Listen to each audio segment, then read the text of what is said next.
நண்பர்களே, டேடிக்கு இன்றைக்கி ஆப்ரேஷன் பண்ண போகிறேன்னு சொன்னதுனால 6 மணிக்குள்ளே சாப்பிடணும்னு சொல்லிட்டு சொன்னாங்க. அதனால் 5 மணிக்கெலாம் எழுந்து டிஃபனை ரெடி பண்ணிட்டு 6 மணிக்கெலாம் கரெக்டாக வந்து பார்த்தீங்கன்னா ஹாஸ்பிட்டலுக்கு போயிட்டு சாப்பாடு கொடுத்துட்டேன். அதுக்கப்புறம் அங்கே தான் ஒரு ட்விஸ்ட்டே வச்சாங்க. இன்னொரு டெஸ்ட் எடுக்கணும், அதனால் அந்த டெஸ்ட் எடுத்துகிட்டு அதுக்கப்புறம் தான் ஆப்ரேஷன் பண்ணணும்னு சொல்லிட்டாங்க.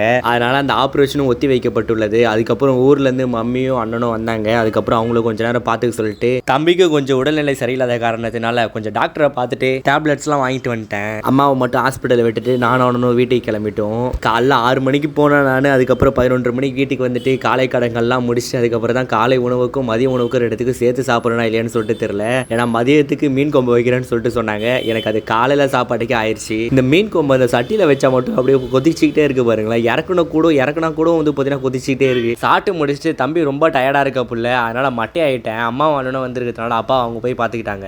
தூங்கி எழுந்த உடனே மதிய உணவு முடிச்சுட்டு இன்னைக்கான கொஞ்சம் எடிட்டிங்லாம் பண்ணிட்டு இரவு உணவுக்கு டாடிக்கு சாப்பாடு எடுத்துகிட்டு போயாச்சு. சாப்பாடு எடுத்துகிட்டு கொடுத்துட்டு வீட்டுக்கு ரிட்டர்ன் வந்த உடனே அப்புறம் மம்மிக்கும் அண்ணனுக்கும் கொஞ்சம் ஹெல்த் இஷ்யூ, அதனால வந்து பார்த்தீங்கன்னா மறுபடியும் வேற ஒரு ஹாஸ்பிட்டலுக்கு போயிட்டோம். அங்கே போயிட்டு வெயிட்டிங் ஏரியாவில் ஒரு ஷோபா நல்லா மெத்துன்னு அமுந்த உடனே நல்லா பஞ்சு மாதிரி உள்ள போகுதுப்பா. அங்கே கொஞ்ச நேரம் உட்காந்துட்டு அப்படியே அவங்க 2 பேருக்கும் டாக்டரை பார்த்து முடிச்சுட்டு, எனக்கு சளி பிடிச்சனா இந்த சளி பயலுக்கு என்னை விட்டு போகிறதுக்கு மனசே வராது, அதனால சளி இரும்பல் தொண்டை கட்டிட்டு இருக்கு இதெல்லாம் சொல்லி நமக்கும் வந்து பார்த்தீங்கன்னா ஒரு டேப்லெட்டும் சிறப்பும் வாங்கியாச்சு. அதுக்கப்புறம் வீட்டுக்கு வந்தோடனே சாப்பிட்டு தம்பி மல்லான்ட்டா பார்த்துக்குங்க. பபாய், குட் நைட் நண்பர்களே.